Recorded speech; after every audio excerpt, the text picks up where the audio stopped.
Good evening, good morning, good afternoon, distinguished guests, esteemed viewers. I am delighted to welcome you to another exciting edition of our online learning and leadership conversation. Thank you for joining us from different locations across the world and this country, as well as those that are on site right now. I remain Comfort Eyitayo, your regular host for the Connect with Comfort show. On this program, we aim to add value to people on business, enterprise, and personal growth.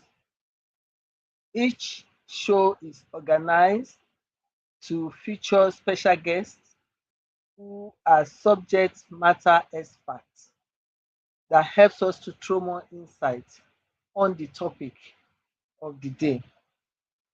Once again, I would like to welcome you warmly. We are glad you are able to join us.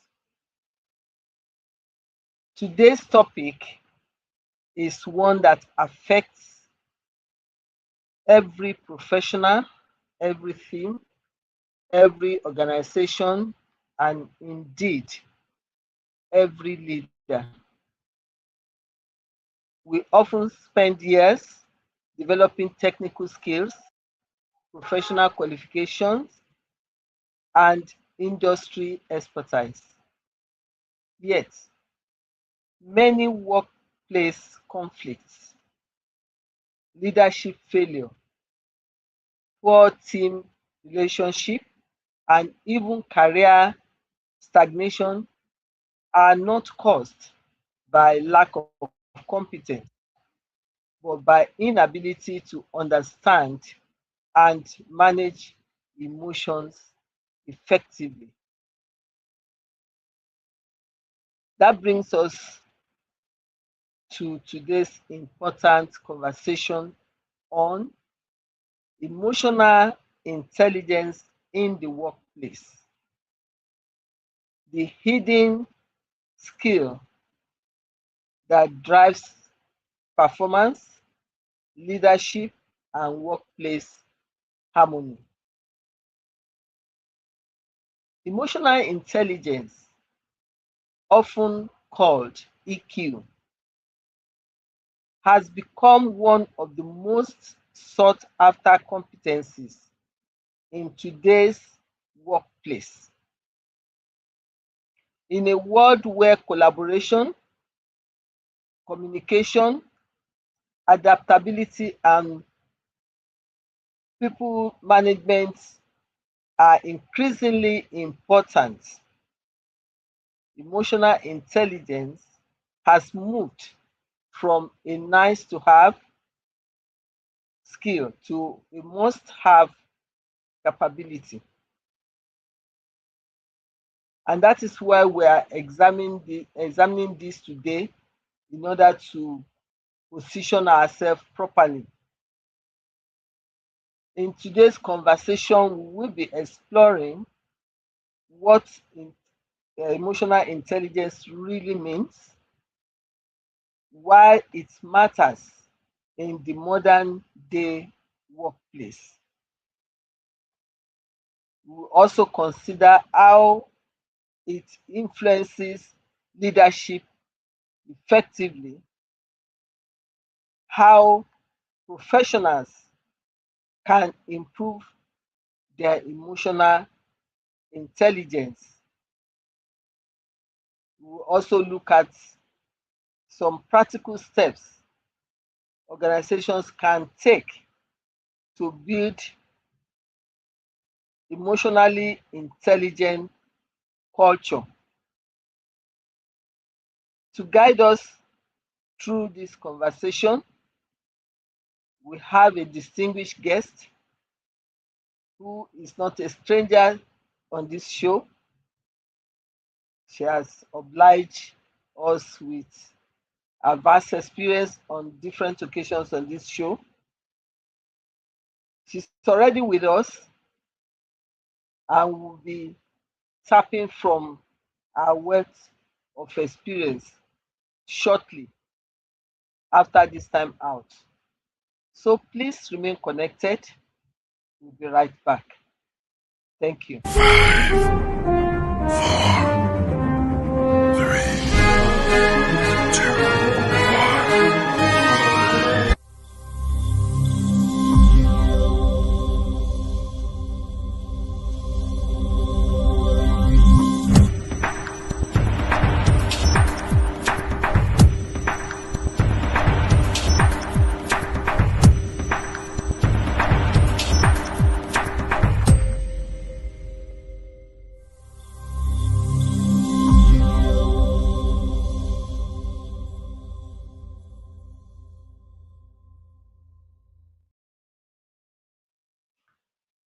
Distinguished audience, this is the time to meet our special guest for today's show. Like I said, she is not a strange face on this show, and she is by name Rhoda Odibo. Quickly to acquaint us, especially for those joining us now, Rhoda is a teacher by training and a system leader by practice, shaping the future of whole child education across Africa and the global south. She is the CEO of Kizazi, where she leads large-scale public education partnerships spanning foundational, primary, and secondary education, integrating learning quality, social and emotional development, and community-rooted school transformation. She is also the founder of the Learning Craft, a curriculum and teacher development platform working with schools and governments. And she is the convener of the Pan-African Convening on Social and Emotional Learning with the acronym of PAXEL, a continental space aligning policy makers and practitioners around human development and well-being. With nearly 2 decades of experience across classrooms, government reforms, and global innovation, Rhoda is a leading voice in recentering education around human flourishing, adolescent development, and future readiness in AI-driven world. Now you can see why she's the appropriate person, an expert on this very unique topic. Please, ladies and gentlemen, join me in welcoming warmly our special guest for today's show, Rhoda Udigo. Thank you so much. Rhoda, you are welcome. And once again, we want to appreciate you highly for willing to share your experience with us and also impacting on people's development positively. Thank you very much. We do not take this for granted. We appreciate you. Thank you so much, ma'am. Thank you so much, ma'am. It's my pleasure to be here. A second time, and I just love it. It was the first time, it was a wonderful conversation we had. I still remember it every time. Thank you. Thank you for having me again. Thank you very much. I hope this one will also go if the same way, if not better, than the first experience. You are Yes. welcome. We are glad to have you.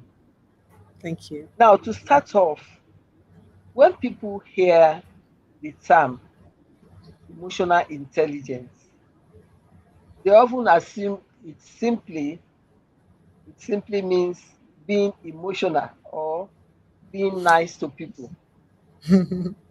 So, in simple terms, what exactly is emotional intelligence and why should every professional care about it? Okay. Like I said, I think when I was still back behind this scene, I was saying to you that this is my favorite topic. So I'll make sure Yes. that I'm very sharp shooting with my answer so that I don't go overboard. Um, Emotional intelligence. Okay, so these are two words put together. Emotion now coming from the root word emotion and intelligence. I mean, emotions, if we put them together or we separate them, emotions are emotions as we know them, they, our feelings. We have six basic emotions. We have happiness, we have sadness, we have anger, fear, surprise, disgust. Those are, are like basic emotions. And then we have other common ones like love, like shame, trust. Some emotions they are like excitement, those ones that come from anticipation. There's envy, there's jealousy, there's sometimes you feel a sense of calm, it's a relief, and then you still feel a sense of boredom. These things come in many shapes as emotions. Now, with intelligence, when you know what those emotions are, because they come in mixes, then there is the intelligence. And intelligence is basically an ability. It's an ability, is your brain's ability to do a number of things. Your brain's ability to learn, your brain's ability to understand what you're learning, to reason, to solve problems, and then to use those things to adapt to your situation. So if you put those two together, it simply just tells us in simple terms that emotional intelligence is a person or an ability to understand what is happening inside of you, and then for you to manage that your response. Okay, manage your response and then relate wisely with other people, because emotional intelligence, you would feel all your emotions, but how do you use it? What do you understand that to be? How do you respond with it? And then how do you use it to relate to other people? When you do very well with that emotion and the way you manage them and how you respond, then it is said that you're emotional intelligent. Because whether you have what do you do with anger? What do you do with happiness? What do you do with sadness? What will you do with all of that emotion? And your ability to understand it, use it, problem solve with it, adapt to your situation is then you saying or building your intelligence. And one can then say, describe and say, you are emotional intelligence. So, why should every professional care about it? Well, I guess we don't live in silos. Everybody needs somebody to do some work in the business of our professions. So every professional should care, because work is not only about competence. That is the kind of competence that we went to school to learn, right? In your specific field of a work. Work is also about a number of things, about people you work with, it's about pressure that will come to you. A lot of times, work is about communication. And a lot of times, work is about trust. So imagine that there is a finance officer who discovers that there is an error in a report 5 minutes before they go into a board meeting. Now, that finance officer can go into panic, right? And start to blame everybody, blame the junior staff, start to create tension in the room. But for that finance officer to be able to enter into the space of being emotionally intelligent, one emotional intelligent response is to pause and then correct what can be corrected, and then be able to communicate clearly what that is and address the process later. That is the issues that the person has identified later. What is happening in this situation is that the work is still being done, but people are not destroyed because there was an error. So every professional should care about emotional intelligence because it affects everything we do. It affects the you, the individual, it affects the work culture, it affects the work energy, it affects even future mistakes that you people can make. And it also affects well-being, a sense of well-being and a sense of purpose. So that's what I would say emotional intelligence is. It's really just your ability to understand what is happening inside of you, to know how to manage that your response, and then to relate quite wisely with other people. Fantastic, fantastic. In fact, you've answered so many questions in one. Fantastic. I think nobody will be left in doubt as to the meaning, true meaning of emotional intelligence with that much explicit insights you have given to us. Thank you very much. With that, you've even taken my second question off. But I would like to ask the emotional intelligence, how it differs from IQ. You know, we hear Mhm. IQ, IQ. Now, is it in technical competence or whatever? How does it differ from IQ? Okay, so when we think about when we say IQ, I think everybody knows that we they call it the intelligence quotient. And sometimes other people will track intelligence quotients, your intelligence quotient with your technical competence. That is the things that you actually know how to do in this place of work, right? And so IQ in itself, or maybe technical competence, will help you to know that task that you. So in finance, for example, I'm still using finance as an example, but as a finance, you know your work, you know your accounting rules, you know your banking rules, you know as a teacher, you know exactly what you need to do when it comes to pedagogy. As a doctor, and depending on the type of the medical field, you know your work areas. But in emotional intelligence then helps you work well with people while you're doing that work. So for example, a person can be excellent with maybe their spreadsheets. They will be good in strategy. They understand what they're doing. Like I said, in medicine or teaching or law, engineering, they know what they're doing. But that person might still struggle because why? They don't know how to receive feedback. Once somebody tells them that, oh, there's something wrong with this spreadsheet, or that I think that maybe there's a mistake that's been made here, the person goes into anger mode. They don't know how to manage their anger. They might be good with everything they do technically, but really poor with managing, receiving feedback, with managing their anger, with listening to other people, or even when they're under pressure, manage and handle that pressure. So I have been in situations where I've had brilliant managers. They understand what we do with our business. But guess what? They constantly embarrass people in meetings. And over time, people will stop bringing ideas to meetings. Why? Fear of making mistakes, because within this person, mistakes have to be hidden. It is not as though the mistakes are not being made, but they have to be hidden. And by the time you find those mistakes, it is precisely because the people that this manager works with managing are afraid to make mistakes around them. And so what happens is that the team becomes afraid of the manager, and work gets worse or gets stalled because of the fear. So your technical skill may make you useful, yes, no doubt. But the difference with emotional intelligence is that it makes you somebody that is trusted. It makes you somebody that the best professionals around you will want to be with.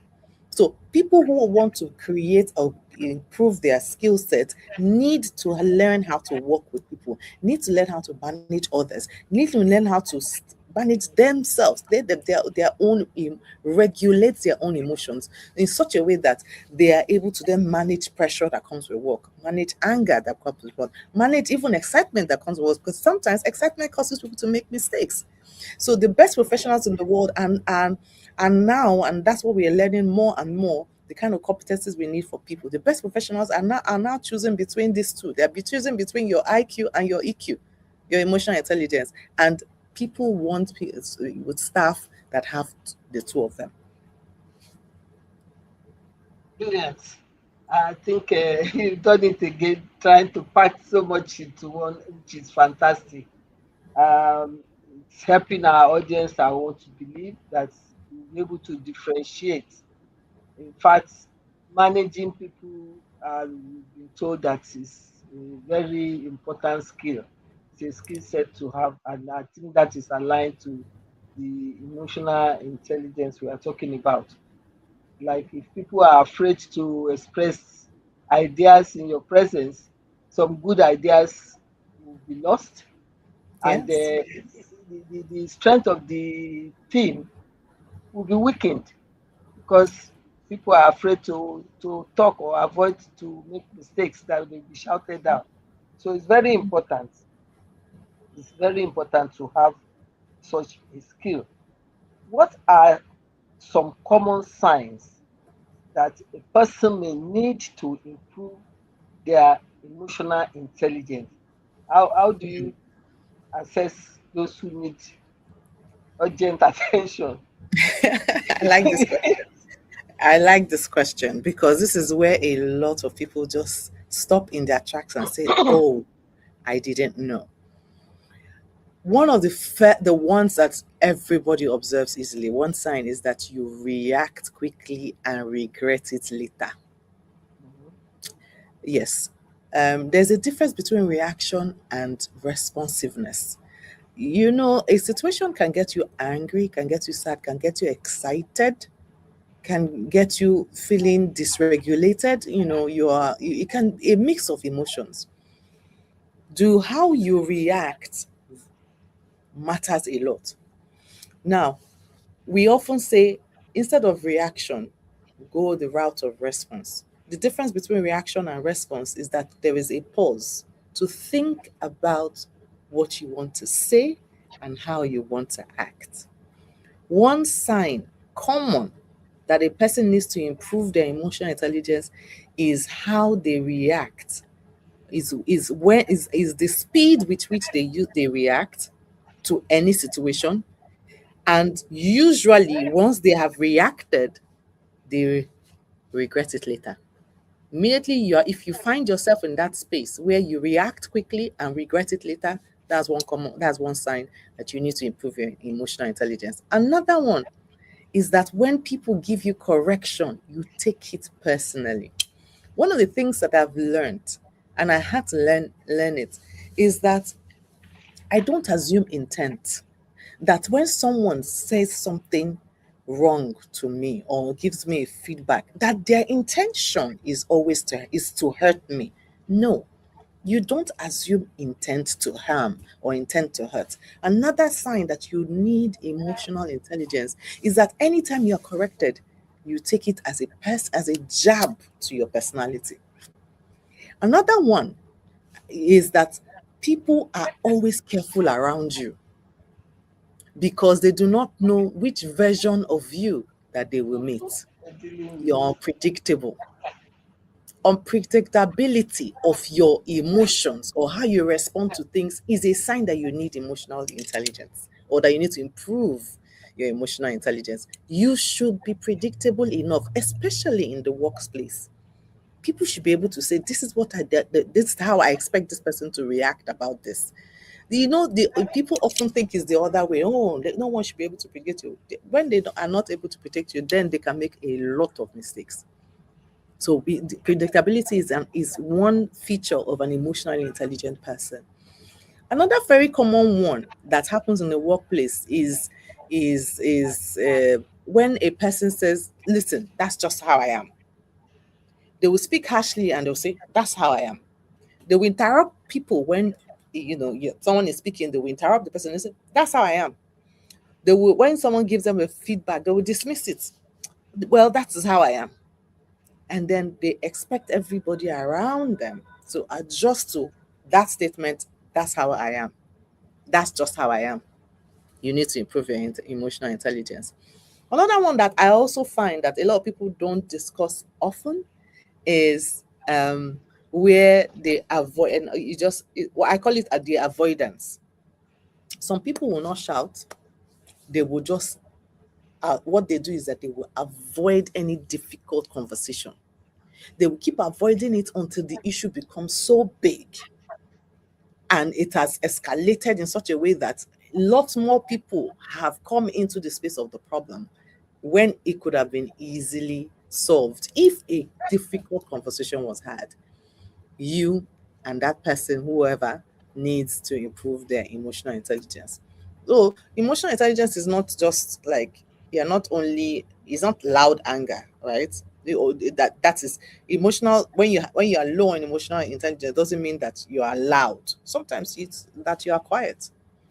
Um, it can also be that you are being defensive, or you want to withdraw, you want to play, or people that gossip a lot.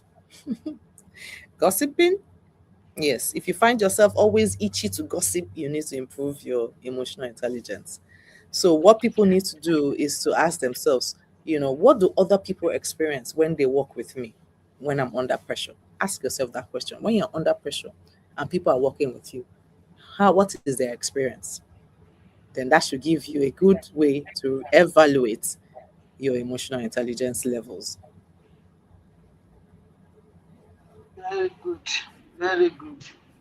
At least I've learned something in between what you said because uh, I used to say maybe if you can predict the way somebody will react to you, that may not be a lacking in emotional intelligence, but you said it otherwise, and I can see the reason because sometimes predictability varies. It can be Yeah. like, "Oh, definitely typical of this person is likely to react this way," and that way that is he or she is reacting, it's not in the positive side of things. That some people who are people you can easily describe as bully, they shout you Mhm. down once what you are saying, even before you finish, is not in tandem with what they want to hear. Just shut you down and things like that. So to that extent, you can say this is a predictable person because he Mhm. does this always. But you made it clear that the anger or whatever we can call it is not the same as Yeah. lacking emotional intelligence. So one has to really look in between. Mhm. Either you are predictable for good stuff or Mhm. for for negativity. Yes. So Yes. thank you for that insight. Now let's bring this to the leadership quality that we would expect in terms of emotional intelligence, the Mhm. value in leadership. Mm. Why do many leadership experts consider emotional intelligence as a critical leadership competency? Yeah, the answer okay. So leadership in itself is about people. I think whenever we say, "Oh, this person is a leader," the first thing that comes to our mind is that this person is leading humans. So leadership is first about people, not plans, not strategy, not no. Mm, It's about first about people. A leader can have like a beautiful, like I said, can have a beautiful plan, a beautiful spreadsheet, a beautiful strategy, can have a beautiful agenda. But if people do not trust that leader, you and I know that that strategy will struggle. Some people will go behind and start doing one or two things that will stifle what the leader has planned, Cross or purpose. frustrate it, or interpret it differently. So, I mean, for example, if, for example, you are there's, during it, maybe I've been in organizations where they decided to do a restructuring. They moved one department to another. Well, they merged one in department into another. Now, when they were doing that merger, there are some certain director level roles that started to look like, who am I going to report to? We were mates, we're on the same level. Now, because my own department is now supposed to be the one subsumed under that person's department, and both of us have been at the same level, am I reporting to my mates? Two leaders may have to, and in this case, we saw situations where two leaders are having to deliver the same, sort of deliver the same goals. Um, and there was one time we had so much struggle. There was such a struggle. At one time, there was this messaging that, we needed to go to everybody's teams. It was a difficult message. It was very hard. The one person was like, "Oh, how am I going to tell?" Like, there are people in my team that already saying they don't want to, that they're frustrated. It seems like they're not going to be part of, they want to remove them from this role. And people were already saying, "Oh, I'm not earning this, I'm not earning that." Now they want to remove me or push me to this place, what to, different difficult situations. One leader was avoiding their team. Instead of talking and having human conversations, the leader was sending cold emails and allowing rumors to spread. Another leader, rather than doing that, brings the team together, explains what they know, admits what is still uncertain to that team, and then treats people with dignity. Why? Because she brings the leader and she says, "This is what the company is going through. There's going to be a restructuring. Feel free to share with me how you feel after I explain everything I know. Here are the things I know, here are the things I don't know. I want to ensure that each one of you has visibility on what we're doing. And that's why it's important for us." The other person sends cold emails. "Well, it's not my business. It's the company that's restructuring. I don't want to have this conversation." Both leaders are facing the same business reality, but you see the difference between their emotional intelligence. Approach. The Yeah. one person's emotional intelligence protects the trust of her team, while the other doesn't. So leadership really, really, really requires that sense of decision making, that sense of deep listening, deep reflection, that sense of courage, and a very high level of calm. You have to be calm, and all of these things are what we call competencies of emotionally intelligent people. You see it in their practices. So that's the reason why many leadership experts will say that emotional intelligence is important, because it's about people. You're right. You're right. The way you treat people is the way they respond to you. Like the example you gave, people are like more likely, in fact, I would say certain, to respond positively and in cooperation with the leader that explains very well, uh, taking, I mean, regarding them in the decision Mhm. making process and making them feel important and giving the sense of belonging rather than the one that is sending cold email. There are Mhm. two different worlds. So the reaction will be different. So it's very important for our leaders to understand how to manage people. And that's part of what makes your team to be strong anyway. Thank you Yeah. very much for that explanation. What role does empathy play in effective leadership? Hmm. Empathy is everything. There's a difference between sympathy and empathy. Sympathy is like you look at somebody's situation and from a distance you feel for them. You are kind of disconnected with the pain that they're experiencing. While empathy You then take yourself and put yourself, you imagine yourself in that situation. You imagine yourself having going through that kind of pain that the person is going through. That's the difference between sympathy and empathy. So when people in the workspace, in the workplace, are able to build and grow their empathy, what it does is that it helps you as an individual, whether you're a leader, and by the way, everybody is a leader. I like to say it this way, that when we get to the we all need to get, as individuals, particularly in the workspace, we all need to get to the point where we are CEOs of our function. So if you are the security, the gate man, you are CEO of the gates. So leadership is conferred on everybody in their specific work function. So empathy does then helps everybody to understand. First of all, if you have to put yourself in the situation of another person, what happens typically is that you understand what the person can be going through.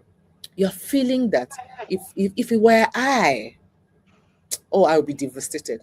If it were I'll be thrilled and I'll be excited about what is going on. That's why jealousy and envy are not traits, or yes, are not traits or habits of people who are emotionally intelligent, because emotionally intelligent people see the other person's joy and they want to put themselves in that situation, that, oh, I will be as joyful if that happens to me. And they begin to see that situation as something that, if it happens to them, they'll be happy. And for that reason, they're happy for the person. So empathy actually helps leaders understand people better. But the truth of about empathy that a lot of people also don't get is that it must be balanced with accountability.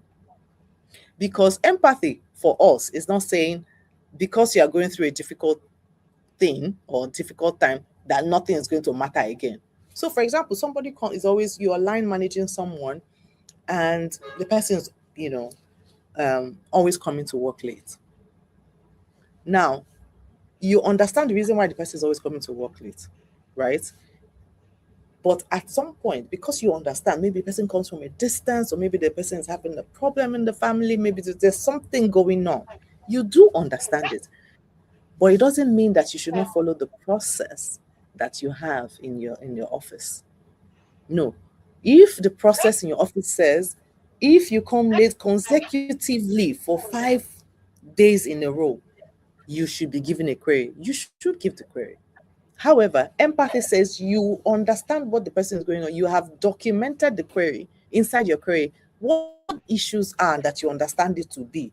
However, the person needs to be what? Compliant or accountable to be given the reasons officially why that is happening. So accountability is not enemies with empathy. So when no matter what that person is going through, and because you understand it, doesn't mean nothing matters. You understand this is difficult. Let us look at what support you need and what you still need, like what still has to be delivered versus what you are going through. You're coming to work late, but you need to be early for work because this and that and that.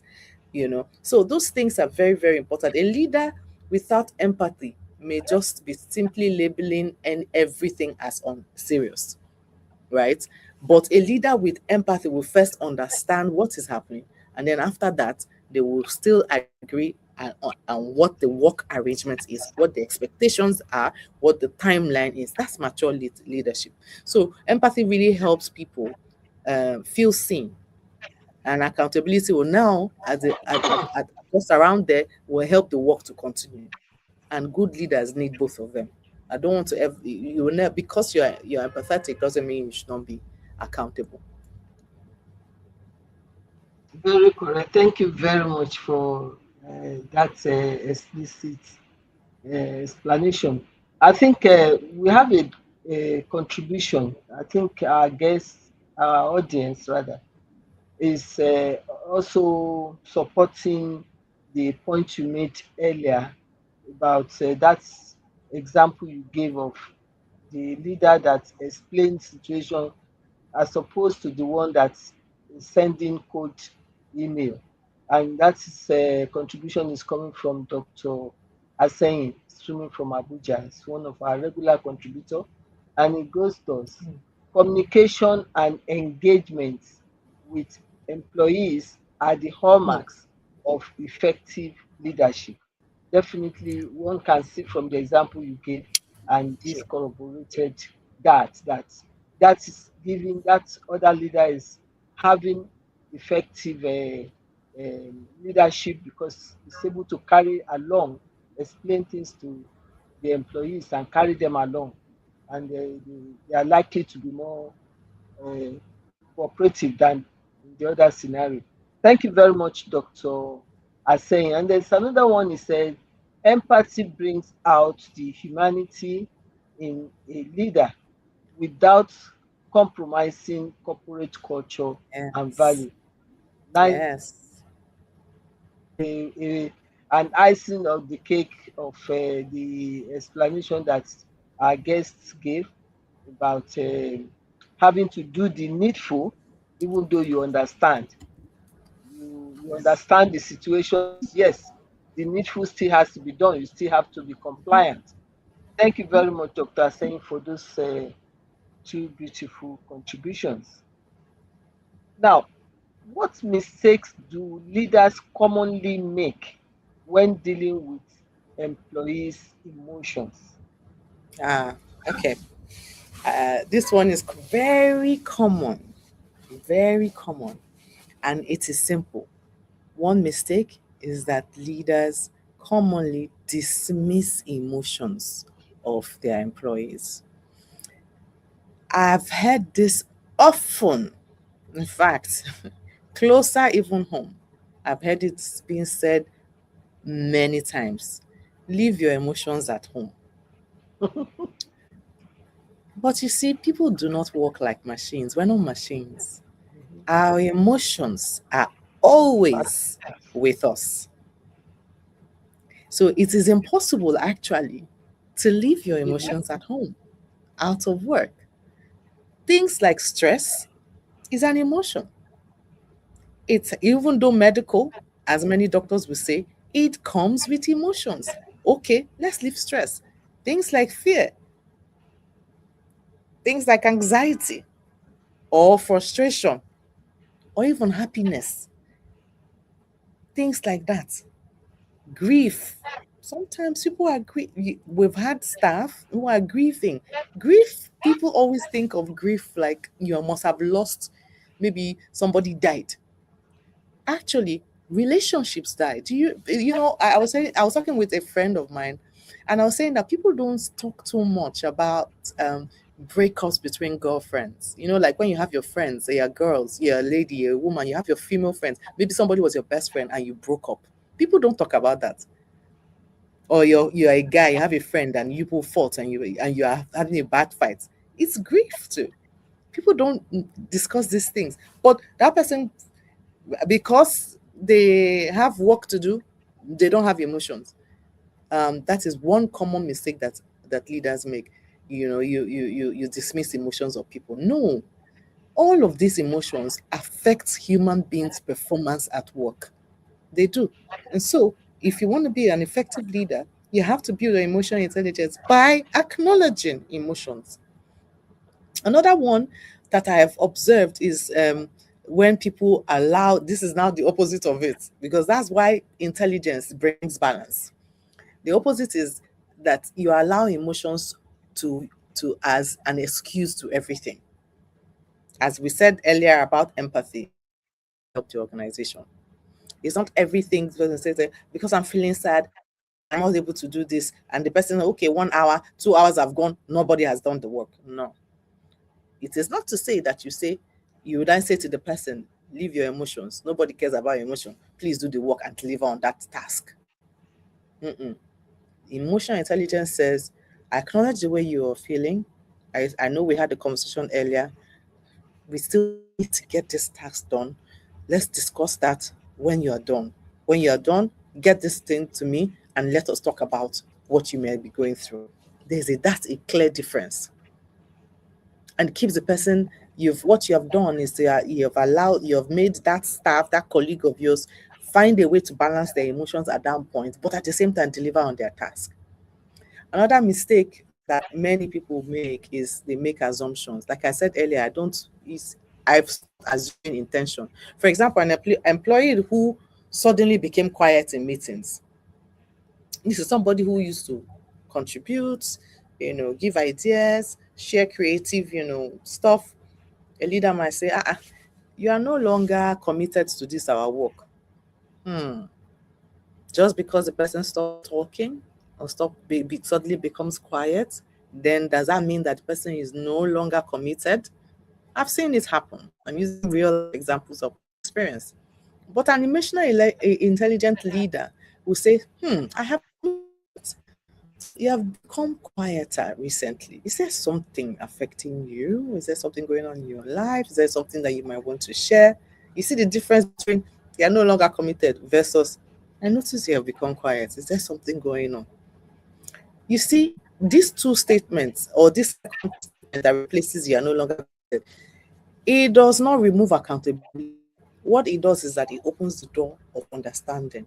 So the balance there, I always say, is that you acknowledge with that emotional intelligence brings is that you, leader, acknowledges the person, but then also addresses the work. And so, yeah, these are the common mistakes, that leaders make when they're dealing with emotions of their colleagues and employees. Okay.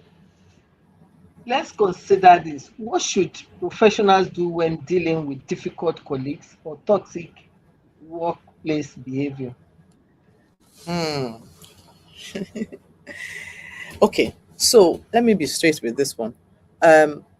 What should you do when you are dealing with a difficult colleague or when you are working in a toxic environment? Gen Z employees love the word toxic. Oh, this place is toxic. It's a toxic environment. Okay, let's just scratch that. But this is what actually trying to tackle real toxic workplace behavior. I always say it this way: do not become the behavior that you are complaining about. If someone is rude, do not become rude to prove that you can also be rude. Okay? So yes, the person is becoming difficult, the person is becoming toxic.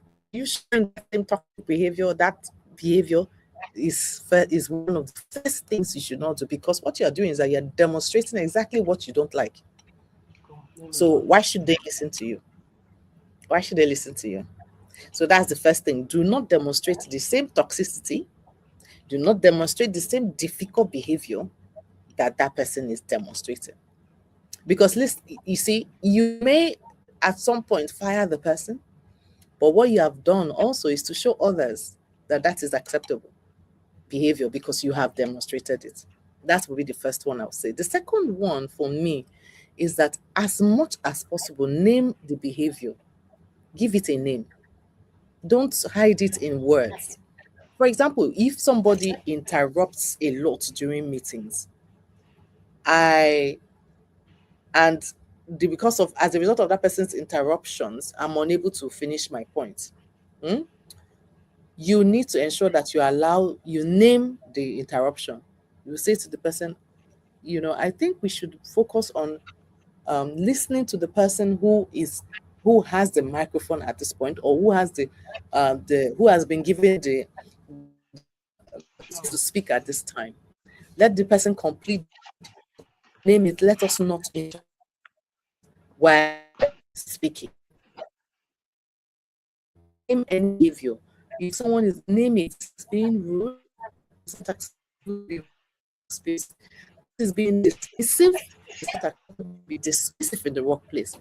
You name them.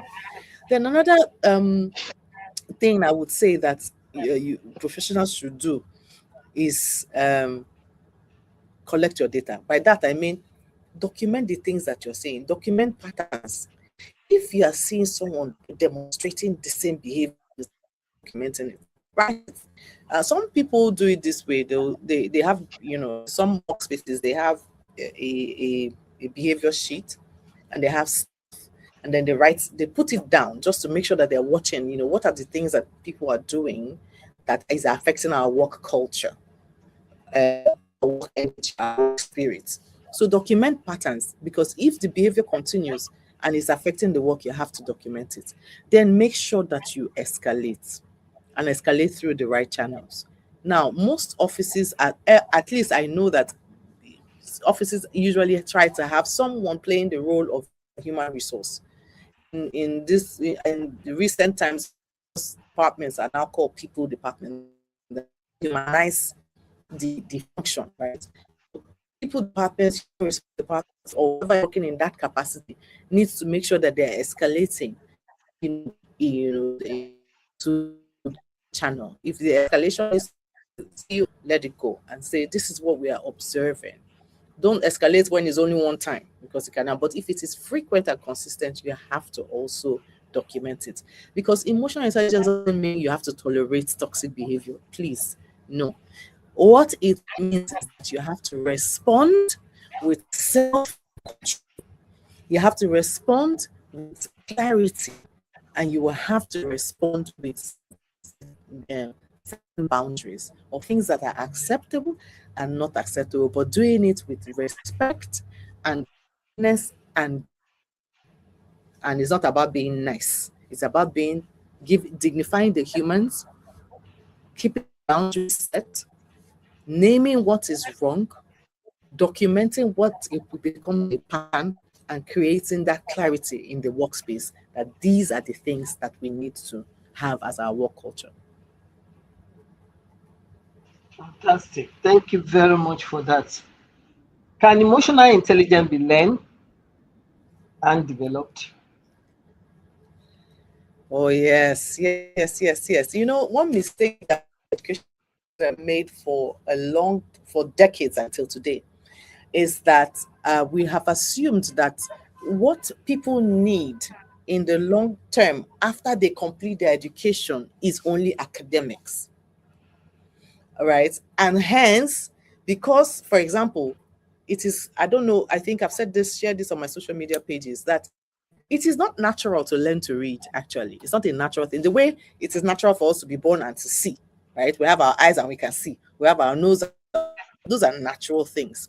That our hair will grow if we, as we grow. Our bones will stretch as we grow.